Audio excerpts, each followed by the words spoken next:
1:37. And let me make sure that I'm on. Make sure everything's working. Okay, we are burning the midnight oil.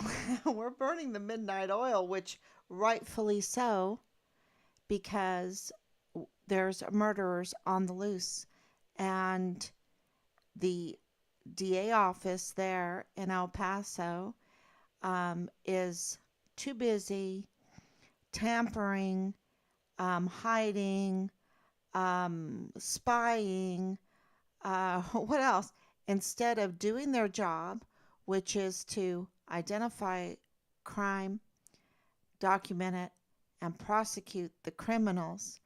Um, that's what they should be doing, but they're they've forgotten what building they're in, what office they're in, what their position is, what their duties are supposed to be, what their oath of office is to the United States Constitution, which is the land and the people. The land and the people. Don't ever forget that. It's not just a piece of paper. It is uh, the justice system of the land and the people. And because a land without justice is just a band of thieves, is just a band of robbers, and there is no honor with with thieves. Okay, there's no honor. They will sell each other out very quickly. So there is no honor amongst thieves, and so this is what's going on. And so I'm going to lay that out. Let's go through and see if I'm on Facebook, if if everything is going properly. Yep, it looks like I'm live. There we are. Okay, I can see that. Okay, so I can see any questions now, and I know I'm burning the midnight oil, so please share so that the word will get out what's going on, and we're going to try to, just put up a whole bunch of information in all kinds of formats so that it will be easier for people to understand these cases, and which is one case. And the cases that I'm talking about is, of course, our son's case, missing and murdered Richard Halliday, the Fort Bliss whistleblower known as the Vanessa Guillen First Absent Soldier, and also the case that is intertwined together with Richard's case and is the August 3rd, which is Dallas Hart's birthday, 2019 Walmart mass shooting case there in El Paso. Um, these two cases are one case. If we solve one, we'll solve the other. And because it is so big, it's so big, right? And there's so many facets to it. It really, once you start talking about it and all the different doors that have to be opened and exposed, and it's kind of like this diamond. The more you open these windows, these doors, the light just keeps shining in. It's just I think you can create like a little meme or video of it. And that, but it is blinding, and it is not easy because it is a red pill, and it is complicated, and people don't have the time and the energy to understand and uh, figure out what this means for them in their daily life, right? So, but because it does mean something to them in their daily life, uh, we have to keep going day in and day out to explain it over and over and over again, repeat as much as we need to repeat, so that uh, more and more people will share and understand what this means for the borderland, because that they've been betrayed, This has been an attack on the borderland, and I would even say in our military there. It is, and into Mexico, And because it is El Paso, because it is a borderland, because it does involve international incidences, then it also affects the security of the United States of America. And that's why this is so big. This is so important, that we have to just keep repeating, repeating, repeating. And as we are repeating, we have breaking news, right? So it's never dull. There's always breaking news, and it can make you very angry. But we're trying to put everything on record, so we have to stay calm. We're not allowed to get angry. We're not allowed to grieve even for our son and what all that he was put through. And we're hearing so many awful, awful things. Um, and then you listen to both of those videos from uh, Glendon Oakley Jr., and that just makes you more. I mean, your heart just breaks. And then I heard, um, I was thinking about Austin Hawke today, and what he went through. I talked about him day in and day out for months. He is not forgotten. We're coming up to 4 years since all this happened. And of course Caleb Smither, and of course Enrique Roman Martinez, of course Vanessa Guillen, and there's so many. Lavina Johnson, who still hasn't gotten justice for what happened to her. Um, so we have to keep going and reach out to the people that maybe knew Glendon Oakley Jr. They know what he went through, and so that they can follow us and understand that this is part of a bigger problem. What happened to him is part of a very big problem, and so we need as many people, um, with and around these other victims, to join Team Find Richard Halliday, to expose these thieves, because at the end of the day, they're thieves, and they're deadly. They're deadly thieves, um, and there's no honor. There's no honor amongst them. So that's good news, right?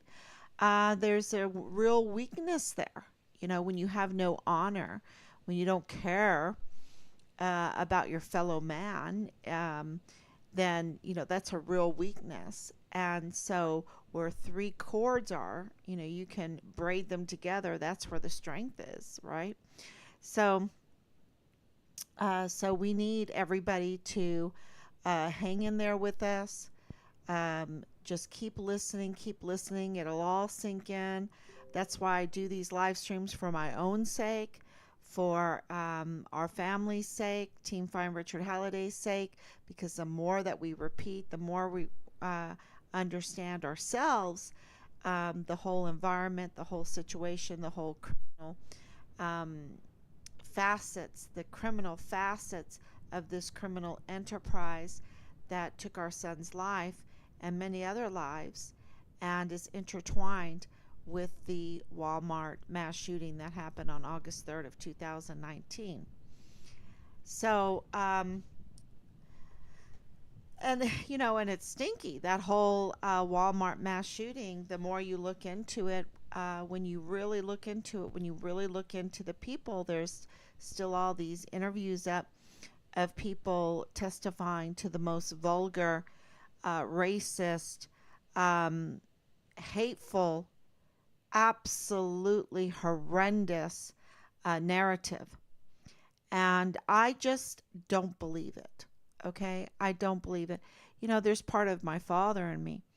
My father just saw the best in all people. And I don't think he would believe it either. They try to convince us that we're so bad, that we are just so bad, and that there's just such evil, evil people. But what they are doing is projecting. The bad are the ones that are telling us we're bad, right? Um, So that, uh, wow, I remember some things my dad said to me, and it just rings very true. Rest in peace, Dad. We miss you so much. Um, miss him so much. So, so let me start with the breaking news. That was kind of like the intro, and I did put up a bonus of an old, restored, vintage map of El Paso, which is just was amazing. I love old maps. I really do. I love old maps, and um, I think they speak 1,000 words in 1,000 years. Uh, so it's really amazing uh, that it just happened to come across. So I shared it with everybody, and uh, I was speaking with a friend today, and I said, you just have to do some positive things and recognize some positive, great things in your day to day life. Right now is like tulips and daffodils and hyacinthus. Yeah, I have those bulbs planted, and it doesn't matter how the um, the rhetoric of the people, the tulips push through, right? The daffodils push through, and they do their thing anyway. Anyway, it's it really is empowering to do some positive things and to think of what is good and noble and true and what is right and praiseworthy. That's what we should have our mind on. And absolutely fighting for justice for Richard's case, for the Walmart case, is absolutely thinking about what's good and true and noble and praiseworthy, because we've got to fight for justice. Otherwise, we have no country, and we're just going to be robbed continuously of everything, from our lives to all of our possessions. So that's the intro. That's the intro. So let's what is going on in Richard's case and what is going on in the Walmart case. And I've been posting Team Find Richard Halliday's research on Bill Hicks, right? Bill Hicks is the district attorney that came in December of 2022 to take over as an appointee. Now, this is very important for everyone to really wrap their head around. Bill Hicks is an appointee, okay? He was not elected, all right? He's an appointee. Yvonne Rosales was elected. That's a huge difference. It's so big. And what has happened in that case is election interference. And I don't even know if I should say it on a live stream because that's so sensitive words right now. But, and I don't mean it to be like just because that's sensitive words right now to say it. The reason why I'm saying it is because that is what happened. That is exactly what happened. And what that means is they are absolutely aware, and I'm talking about Justin Underwood and Bill Hicks. I'm thinking about all these lawyers that I've been reading about. Um, uh, um, John Briggs, did I say that one? Um, that are in that office, right? That are there. Oh well, Justin Underwood is civilian, right? Um, but they are all aware that whoever is in that seat as district attorney for El Paso, and there's two other Colbert, is that what it is?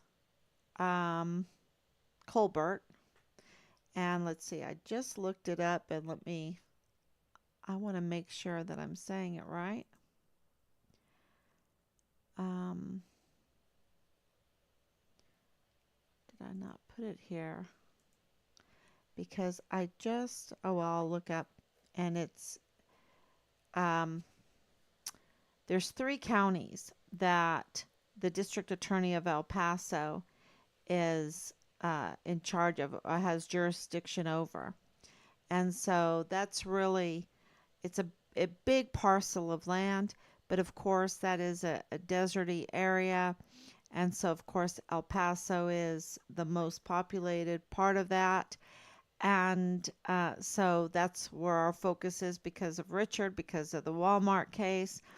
And District Attorney Bill Hicks took over after Yvonne Rosales was forced to resign in duress. I think that that is really important to say that she was in duress because she was falsely accused. There is nothing worse to be than to be falsely accused, right? And so that's why another reason why we do these live streams for everyone to have a platform to contact us, to tell us the truth, and let's put it all out there on the table so we can get to the truth and expose these criminals. And that's been very, very helpful because we have gotten information now, and of course, hard work for over 3 years asking for open records uh, that are absolutely our right to look at. That's why we pay these record keepers. That's why we even have record keepers in our country because we are a government of the people, for the people, by the people, and of the people, by the people, for the people. To oversee, to shed light on what they are doing in the official offices for us, right? Um, and that's very, very important because we're not a tyrannical government. They wouldn't even need to keep records then, right? So we do keep records. We're allowed to look at records. And uh, Bill Hicks has even submitted motions to the AG, who is the Attorney General, Ken Paxton of Texas at the moment, um, to ask him to hinder us, to deny us access to information that we have the right to look at that will help us with our son's case. That's very important. And for the DA to try to hinder us from doing that. And then we have contacted him numerous times in all types of ways, right? And he has not responded to us. And so just the last day he asked for, well, he had someone else contacted us and asked for a meeting. And we're very glad to have a meeting with him. We really are, because we can't wait for a moral, uh, a good district attorney. We can't wait for that because we want to find our son. We have to work with what we have. And so we're very happy to meet with him. But at the same time, no meeting would be, profitable or productive unless they gave us the open office requests, the open files requests that we have submitted. They need to let us look at what was going on, and then we can have a meeting with him. Because, even with all of our attempts to contact him, at one point he decided that, well, we just needed to be blocked. We just need to be blocked.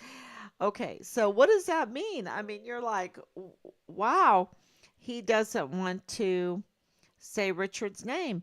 He doesn't want to get justice for Richard. He doesn't want to identify the crime that's in this case because there's a lot of crime and we have all the proof, and so he would be forced to identify the crime and document the crime and then prosecute the crime that we would just give him as a gift, you know?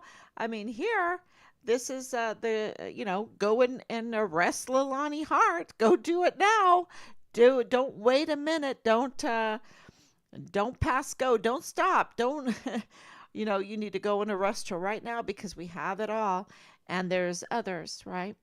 And so that's why they can't say Richard's name. That's why I believe, in my opinion, this is my opinion, that they would have to block our communications. And now, why would they be calling us for a meeting? That's the question. And of course, Reyes Mata had that unbelievable article about Bill Hicks's um, the very, very, very large possibility that Bill Hicks tampered with the timestamp on his um, anti bribery statement, which is called the Statement of Officer,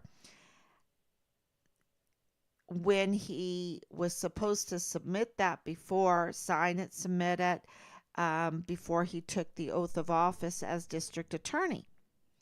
And that he did not submit that in a timely manner, and that the allegation is that when he did on the 26th of January of 2023, after being in office for over a month, he finally signed it, which is a no-no because everything before that letter, a statement of officer, would be then invalid.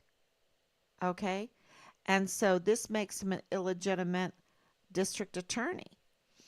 And so, of course, the timestamp was set to January 11th, which still makes it way after he took his oath of office.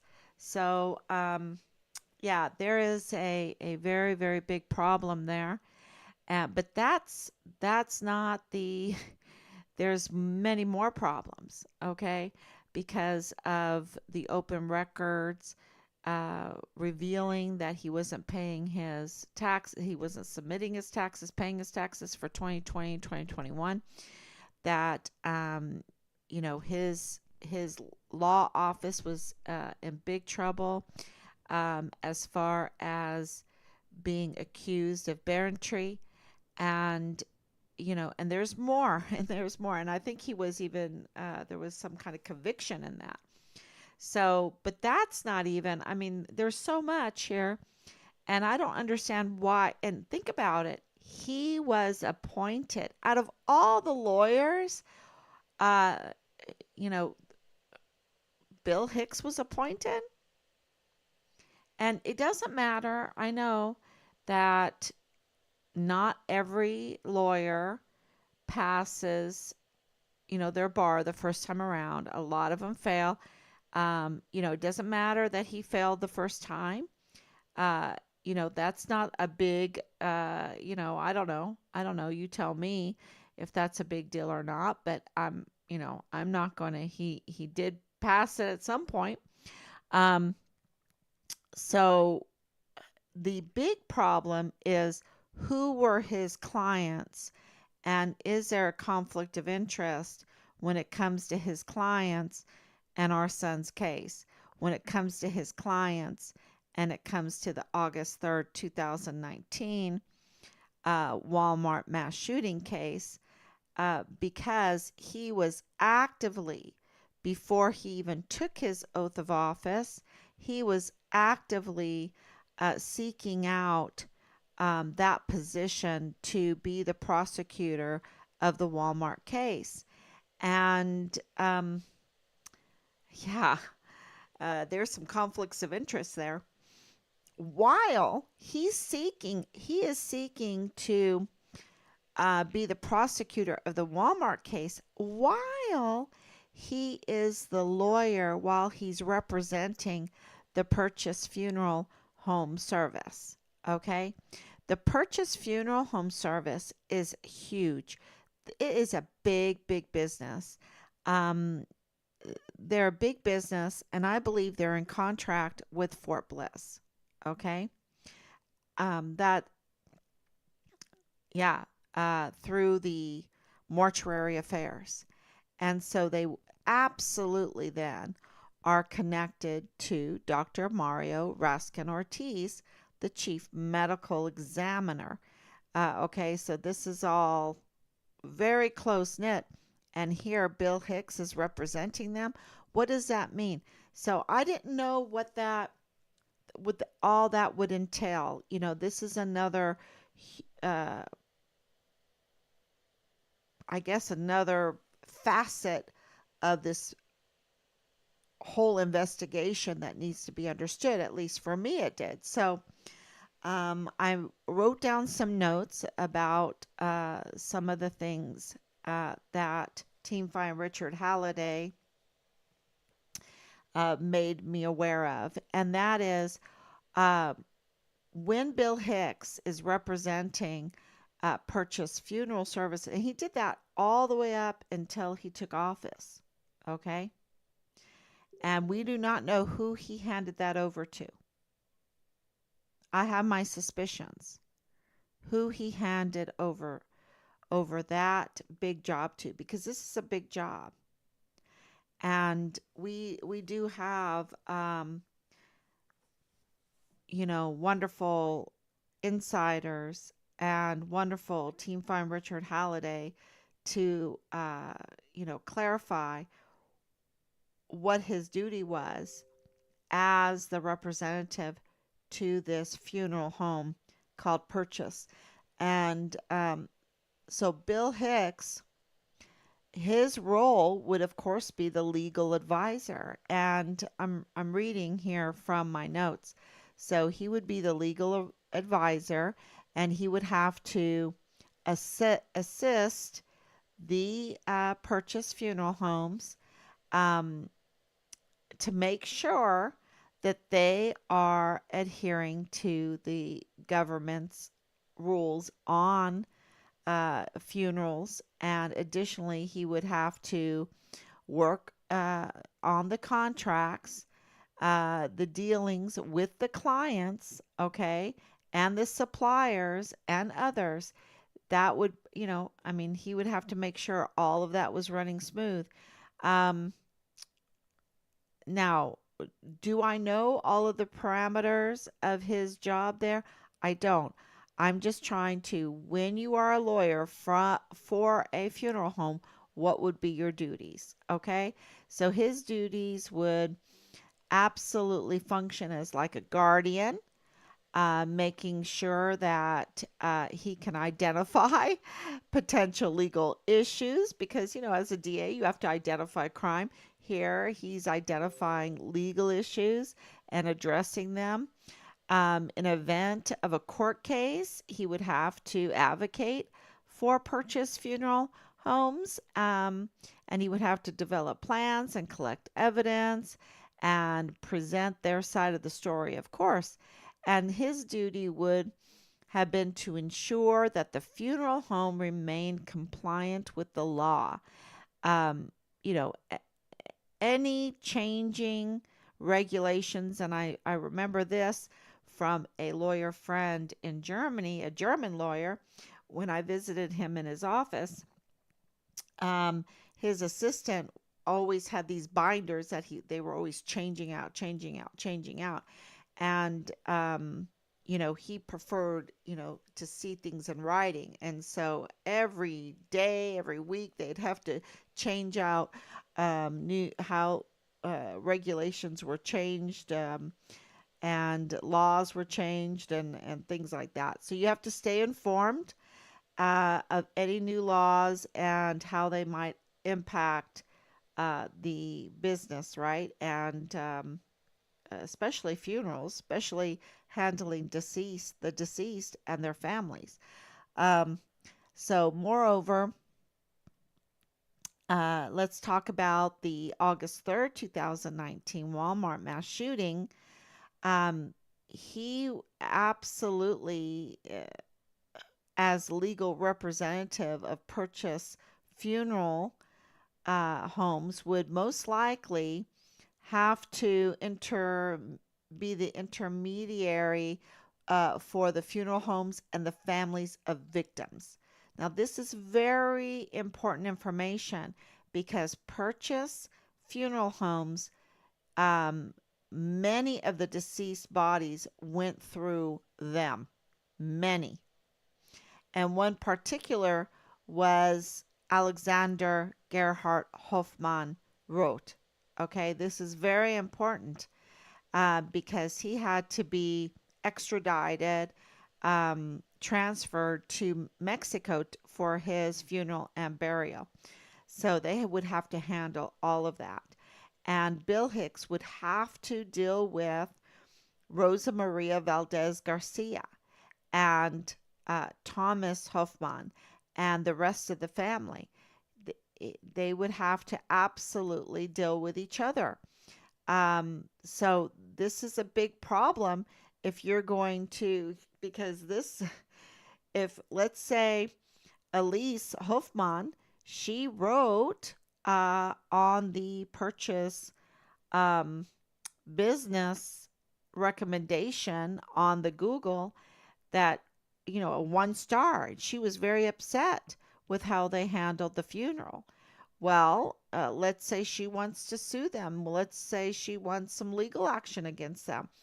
Uh, you know, the very person that is helping her would be the very person that represented purchase. Um, there's just so much conflict of interest in all of that because he would have had to work with the families, the victims' families, and assisting with all of the international transfer of Alexander Hofmann, right? His remains, and making sure that all the paperwork, everything. There's so much to this that was all in line, and then all of a sudden you have some grievances with the very family that you are helping. So the he is working for purchase, helping. Then she's complaining.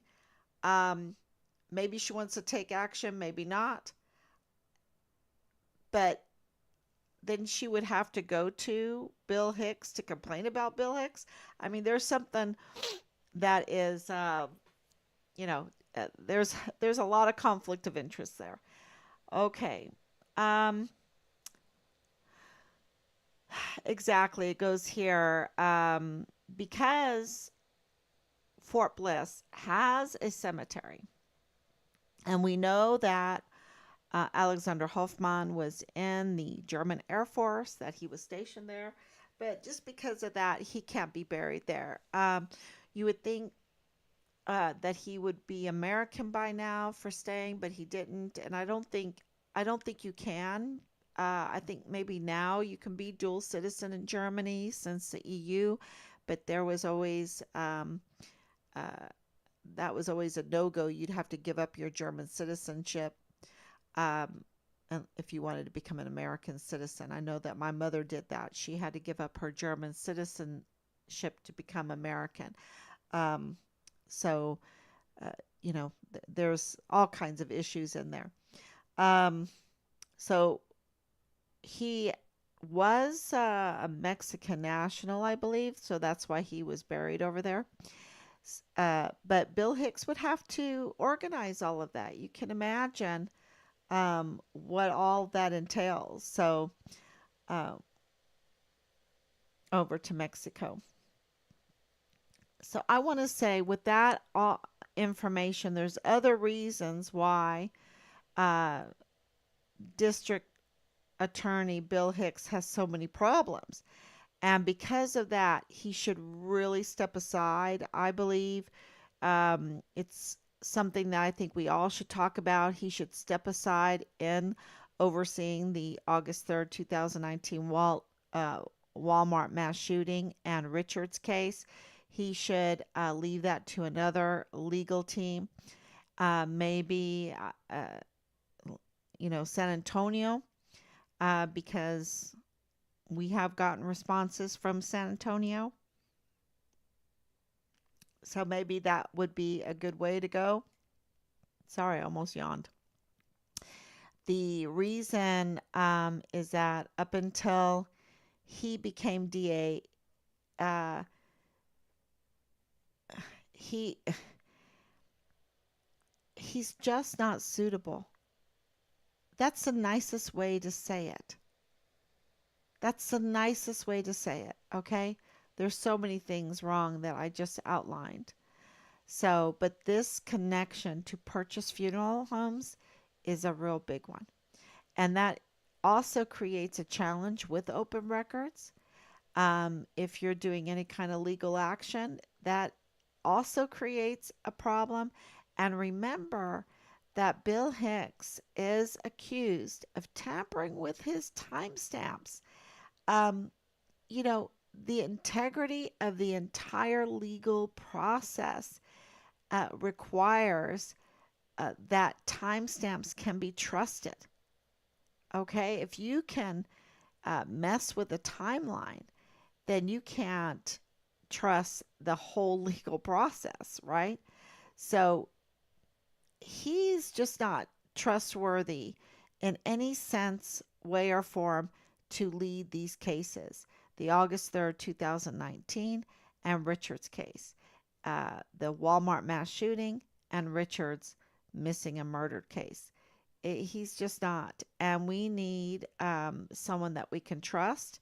And so he needs to step aside. He needs to turn it over to the federal government, or he should relinquish the jurisdiction to, uh, you know, another jurisdiction like San Antonio. And he can absolutely do that. And I think the whole process would be much better for the people to watch and understand that this is a fair investigation and a fair prosecution. So that is really super important. He definitely needs to recuse himself, step aside. That is very important. So victims of purchase. Okay, this is another thing that I put down on my notes that I almost forgot to tell you is that some of these victims, right? There's a huge problem because they are criminals. And if you have somebody that you're supposed to be advocating for or helping out or defending or whatever, but they have an open warrant out for their arrest, and you're the DA, and you're supposed to be identifying criminals, documenting it and prosecuting it, and that's a huge problem too, because I'm telling you right now, Rosa Maria Valdez Garcia is a criminal. Chris Grant is a criminal. He's a total criminal. And he was the media darling in all of this, right? I mean, Beto O'Rourke went to go visit him. Um, Chris Cuomo went to go visit him. He was allowed to go and sit next to the the governor of Texas and talk about gun control, and the media covered that. And he was not allowed to get near President Trump. He was arrested by the Secret Service. The problem with that is that they let him go. Why did they let him go? Is he an FBI informant? Because he still to this day has an open records request. I mean, an open warrant for his arrest. Woo! Uh, what is it? 12:44, almost 1 a.m. here. Yeah, please be long suffering with us. But yes, he has an open warrant out for his arrest. So that is really very important breaking news, that it seems that key witnesses in the Walmart mass shooting case, key witnesses, and what I mean by key witnesses, I want to say media darlings. Okay, the media darlings, not the key witnesses that were very important, like Glendon Oakley Jr., those that were saying there were multiple shooters. I believe Memo Garcia, who was killed 9 months later, said that Patrick Crucius wasn't his shooter. Um, and he had a good view of everything because he was, I think he was doing something for his daughter. I think it was soccer, and they were raising money. They were doing a fundraising, and he was sitting there at the front of Walmart outside. And I believe he said that Crucius was not his shooter. So please correct me on that, but that is, I'm pretty sure that that's the case there. Um, so it seems that these key media darlings uh, spew from their spleen. What do I mean by that? They are just vile, vulgar, hateful, absolutely outrageous statements from them. Okay? Outrageous. And, taking a look at Patrick Crucius, right? Taking a look at him, understanding that Judge Wamaha, I hope I say that right. I'm going to just call him Judge G.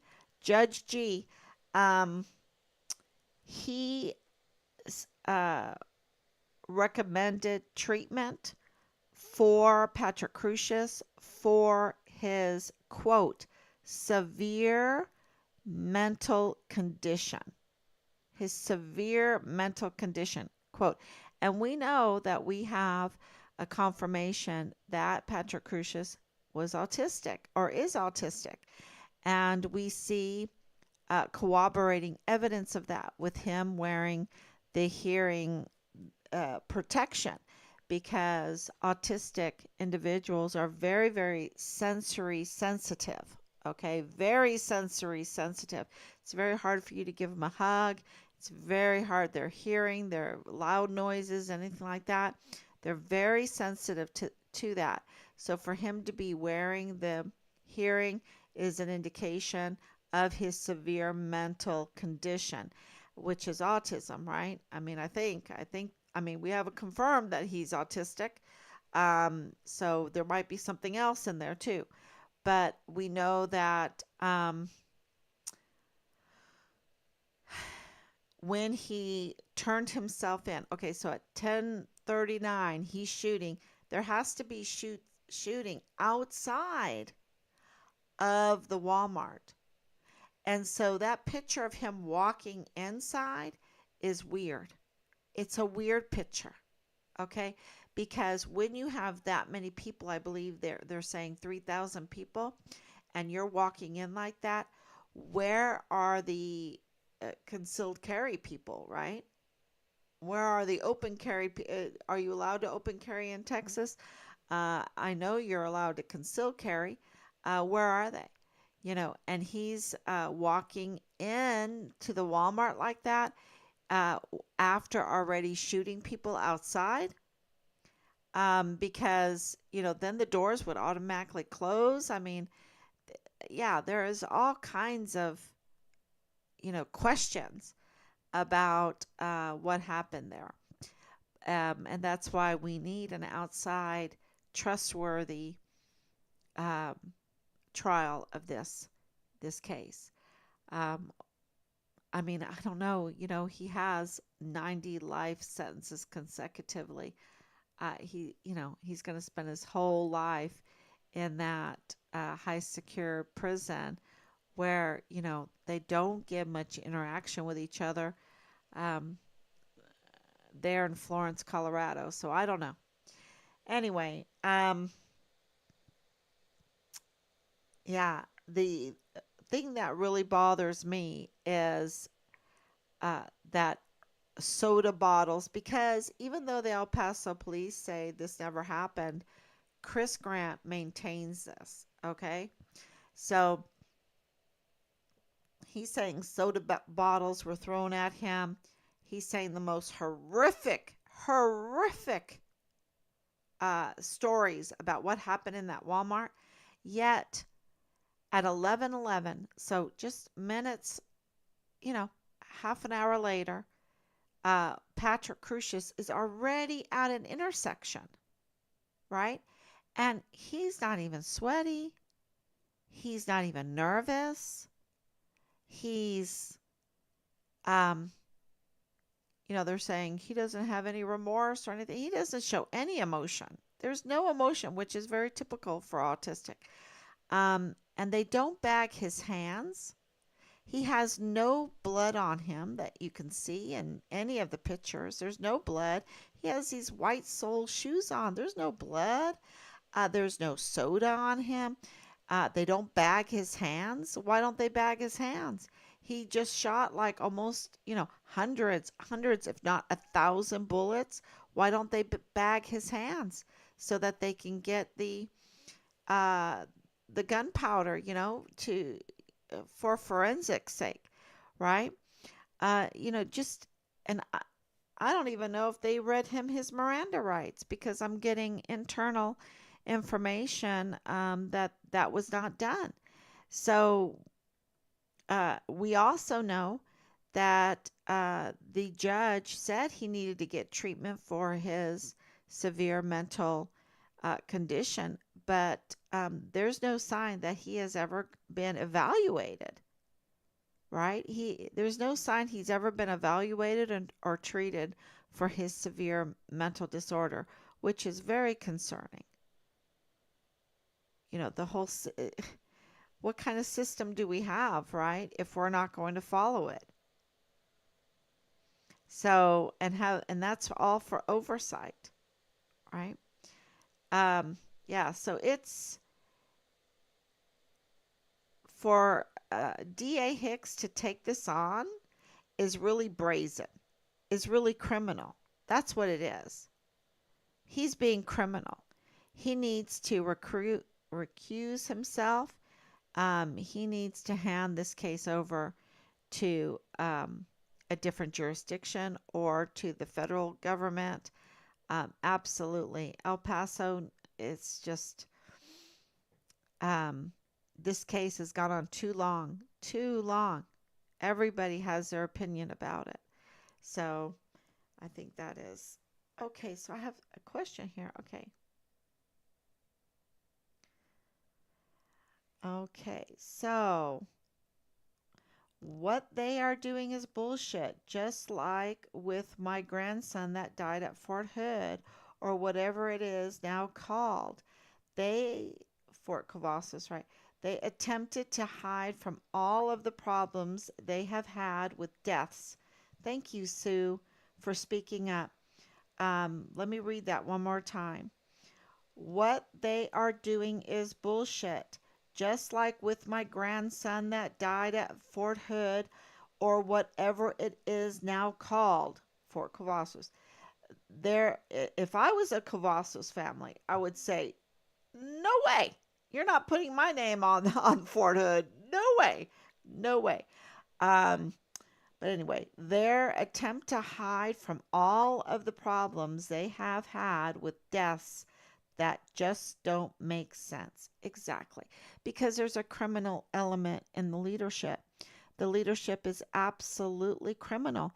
Lieutenant General Donna Martin, she was in charge of CID there at Fort Hood, which was in charge of also Fort Bliss. And totally criminal how they handled the Vanessa Guillen case.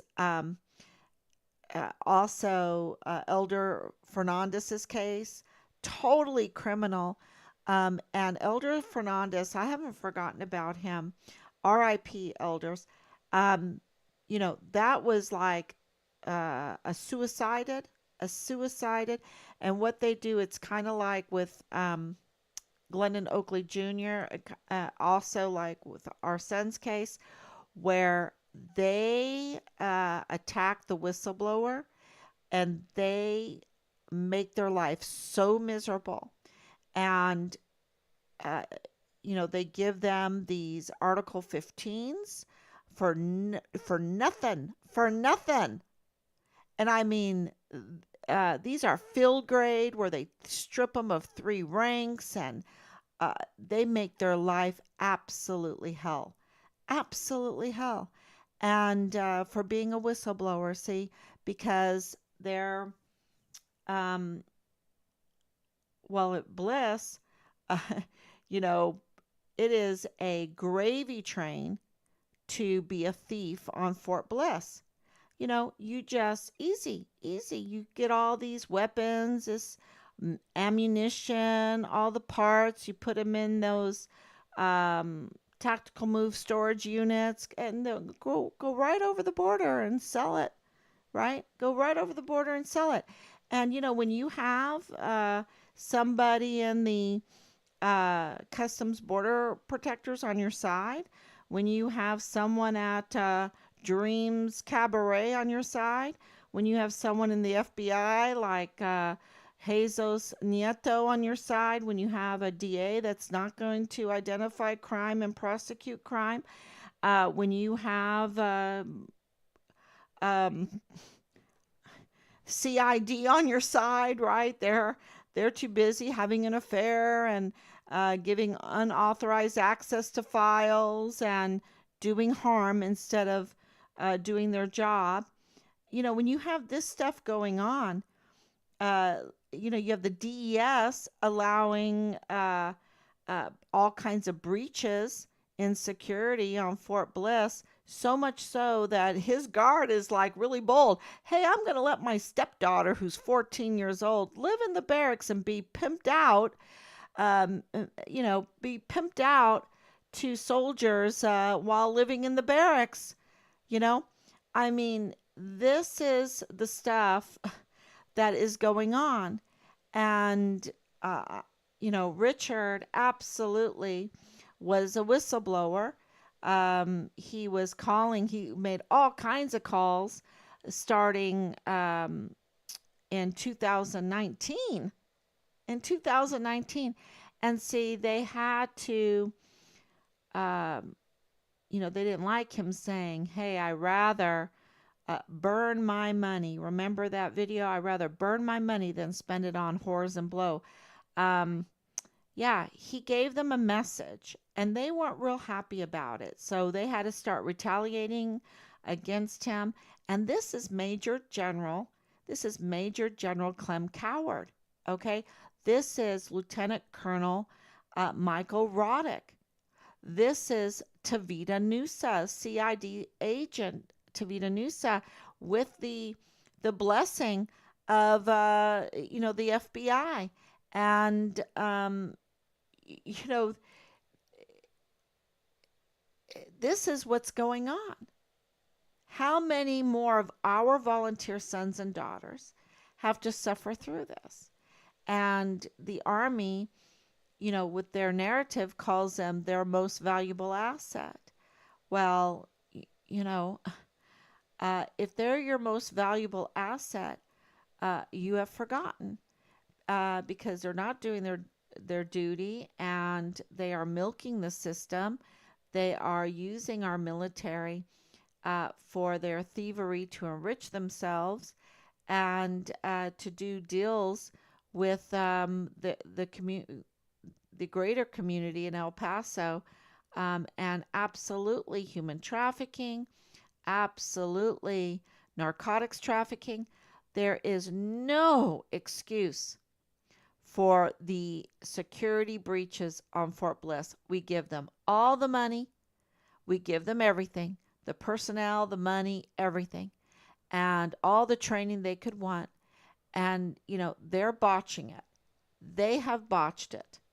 And people are getting hurt. And it's becoming international incident after international incident, just like this young mother that was shot in the head the other day. Well, not the other day, in April of 2023.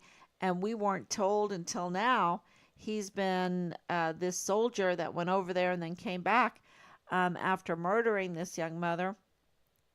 was in custody since September of 2023, and we're just finding out because Major General Eisenhower is botched. He's botched because he's compromised. And how do I know he's compromised? Because we have wrote him I don't know how many letters over and over and over again. Kindly, very kindly letters, not cussing him out, nothing, just informing him over and over and over again that Leilani Hart is not reliable, that she is a convicted criminal, that she has a long criminal record, that she notarized a complaint about her family, letting everyone know in the CID and the FBI because we have those case numbers of her notarized complaint that was accepted by the CID and the FBI, um, claiming that her uh, husband, her children were engaged in incest, that they were engaged in child pornography, which is child torture, that they sexually assaulted her active duty, Fort Bliss active duty friend's 7-year-old son in her master bedroom, that they were purchasing, that her husband was purchasing weapons illegally, that she was threatened with those weapons, that she had an immigration issue, and on and on. This is all in that complaint, and the leadership, the command, Major General Eisenhower, doesn't do anything.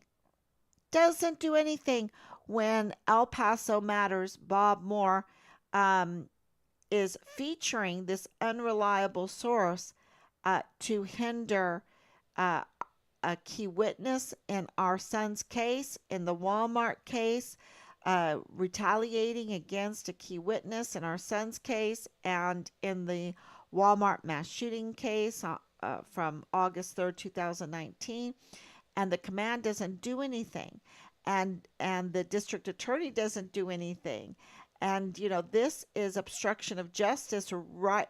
Very clear, with very kind letters to both law enforcing agencies that are supposed to help us, and they don't. You know why? Because they're compromised. Because they are absolutely compromised, and we're talking about a missing, terrible things happening to Richard, a murdered soldier, other soldiers being murdered, other soldiers being hurt, service members being hurt, family members being hurt, children suffering, um, you know, fentanyl getting in. Absolutely, because Asia Graham uh, was killed by that. Okay? She was killed by that. And that was on Fort Bliss. There is no excuse with all of our resources. We have $34 trillion in debt. That should be a tightly run military base right there on the border. Now, back in 2003 or 4, they wanted to close it down. They need to close it down because right now it's doing no good. If it's doing no good, if they have forgotten to defend our Constitution, the land, and the people, yet they can't even ensure the security of a military base and our volunteer sons and daughters, they need to shut down. They need to shut down. They're not ready to go to war. They aren't. Not with leadership like this. They're more interested in their doggy sex cults, in their doggy mask sex cults. I have all the pictures. It's all been sent to me over and over again. Their Dreams Cafe, Dreams, what is it called? Dreams Cabaret, strip joints.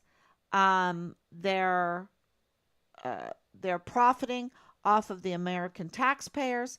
That's what they care about. And our sons and daughters are getting hurt. And our country is at risk. Is at risk. They're doing more harm than good because the international incidences are increasing. So this is embarrassing for the United States to, when we have to talk to Mexico, right? And we need Mexico. We need Mexico desperately. You know, it's, uh, you've got to make friends. You've got to respect each other's countries. So, yeah, and we're intertwined, right? We're intertwined. So, in this world, man is from one blood.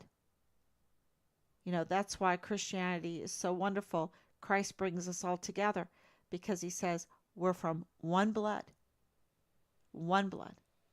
and we are precious, every life. And so the way they have, um, I think the injustice done in the Walmart case, um, I don't know. I don't believe that Patrick Crucius is the only shooter. I believe that um, injustice has been part of this, and murderers are walking around. That's what I believe. And so I don't think that the victims are getting justice. And I think it was very political. They allowed some bad players to say the most horrendous things. And the media is very, very, uh, they're implicated in this because they repeat the garbage without any scrutiny. Because every one of these people that I've listened to, I've scrutinized, and they came up short. It's kind of like Leilani Hart being used. She's not a reliable source. Chris Grant, who was the media um, darling, is not a reliable source. Nothing he says. And there's others. And there are others. So I think that's very, very important. Okay, everyone. Thank you so much. It's after 1 o'clock. And I just want to say thank you, Sue. God bless you. And I'm very sorry to hear about your grandson. It's so heartbreaking, um, and it doesn't get easier uh, as days go by. But we're not allowed to get emotional because we are fighting for justice, fighting for justice and accountability. And with that, I have to say that the death penalty needs to be on the table on this, that the lethal injection needs to be on the table with this, because the crime is so big. Is so big. So thank you, everyone. And I'm sorry to say that, but that's the truth. It's absolutely the truth. My whole, uh, you know, years, I was a Ron Paul supporter. Ron Paul, because of, audit the Fed, right? Audit the Fed. Um, let's see what we're getting for our $34 trillion in debt. Let's audit the Fed. Um, and he was against the death penalty for very good reasons. I really respected his stand. I don't know if he's changed that stand, but I can tell you with this case, the death penalty needs to be on the table and the lethal injection on the table. Um, and we need to have accountability for the safety of our country. So thank you so much. God bless you. And I will be back tomorrow, God willing. Bye bye.